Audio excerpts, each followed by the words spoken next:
What is going on, you guys? It's Wishles here, bringing you some League of Legends gameplay. I'm playing as Shaco, jungling. Shaco is probably one of my favorite junglers. I have played Warwick. I haven't tried Olaf, but I just think Shaco has a really nice early level gank. If you can get the double buff gank off, he's always a really good jungle. But that's not really what I wanted to talk about today. I want to talk about something that's kind of been going around in the forums and just kind of applies to video games in general. Is basically, is Akali really OP, or are people just over-exaggerating? What OP means, if you don't play video games or you don't know what that means, it's just overpowered, like something that's been made that is completely stronger than anything else in the game. It always makes people rage whenever you get killed by that thing or that champion or whatever it is. And what has recently made people get mad and stuff is the use of Akali, like in general.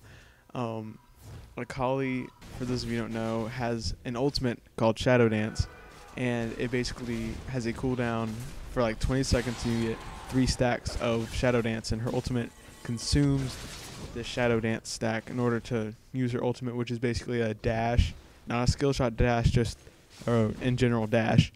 And when you kill someone, you get it again, kind of like Evelyn's ultimate, but this makes it so she can go in a team fight and just not even be in like a targetable mode if you move right and use her abilities in a combo when you initiate. And people think this is too easy, and they instantly start saying, oh, Akali's OP. And Akali really wasn't a popular champion until kind of around maybe a month ago, and people are saying that, oh, in game she's too strong, early game, like pre-6 she's pretty strong, and after level 6 she's pretty strong. But what people don't realize is that people may have just learned how to use Akali. And I do play Akali, and I know what her abilities are and her passive that gives her spell vamp per attack damage and like a magic damage per like auto attack sort of thing if you have ability power. And this makes her really strong early game and really strong late game, but it's all in the way you learn how to play the champion.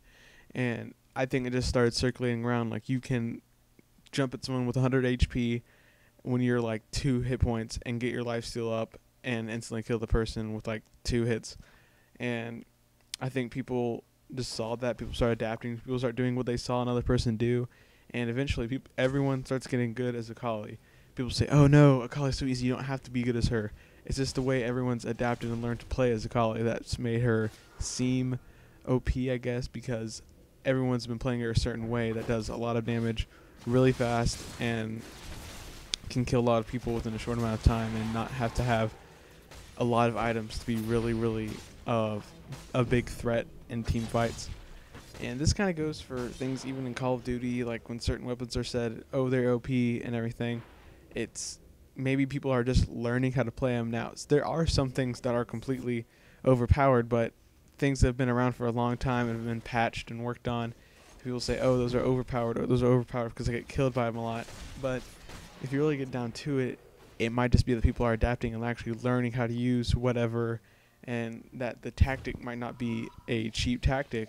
It's just probably the best tactic to use. And people are, oh, that's so easy because you see everyone do it, and since everyone's learned to do it, and it's actually a good way to do something, everyone dies or loses because of that certain way to play a champion or play a class or use a gun on Call of Duty.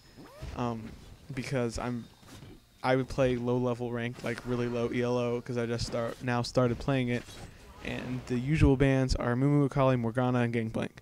No one really ever thinks about who they're going to ban. It's just those 4 because they know, all right, a Mumu's ulti is a cheap ulti. If you don't really have to use it right for it to be really good, but if you do use it right, it's probably one of the most devastating ultis on the game.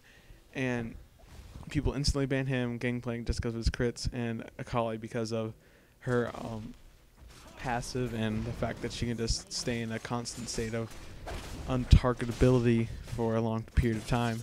And it's just people don't know how to counter her because Akali's easily countered with CC, or just if she's focused, she really can't do much because she's really not that tanky. I mean, I never really build tanky on Akali when I play her, but she is strong if you let her get strong. If you let her kill your teammates and get that way, then yeah, she will be a threat in game. But that's for most champions. And I'm about to wrap it up here. If you agree with me, leave it in the comments. If you want to debate it out, leave it there too. I'll probably talk back. So yeah, comment, rate, subscribe, and don't forget, my name on League of Legends is Wishfuls, just the way it sounds, like the word wishful with an S on it.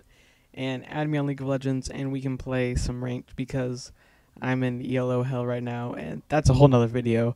But yeah, I'll be looking for people to do some pre-made 5s, so hit me up on Xbox, same name, Steam, same name, and League of Legends, same name. So yeah, I'll probably put up a new video maybe tomorrow or the next day talking about something with League of Legends. So yeah, stay tuned, and don't forget to comment.